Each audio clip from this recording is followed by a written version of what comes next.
तर सुप्रभात मित्रमंडळीनो, इलेक्शनची एक व्हिडिओ राहिलेली, बोलो उरकून टाकू.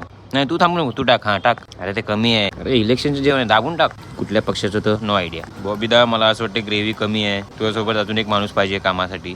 बॉबीदा शेफ आणि जॉईंट सेक्रेटरी रोशन. एखादा छोला पण इकडचा तिकडे झाला ना पाहिजे, म्हणून रोशन एकदम बारकाईने नजर ठेवतोय. मला वाटतं ना पुलावमध्ये थोडी ग्रेव्ही कमी आहे. तर माझ्या बोलण्यावरनं एक पळी टाकली. रोशनने राग दाखवला, अख्खा टोपच पलटी केलं. 1-1 किलोचे 200 बॉक्स बनवायचे होते.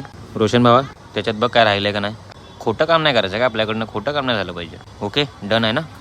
मग रोशनला आपण काम सांगितलं पॅकिंगचं. 200 बॉक्स आणि 3 जण काम करणं चांगले नव्हतं ना, म्हणून फक्त एकला तर वजन उचलण्यासाठीच ठेवलेलं. एकदम भारी वजन सांगतो. बॉक्समध्ये किती राईस आहे, किती छोले, बरोबर आहे ना. Okay 200 box ready. नंतर गेलो आपण. माझं वय 48 झाल्यावर मी TC बनणार. तोपर्यंत दिवसाचा खर्च माझा 561 रुपये असणार.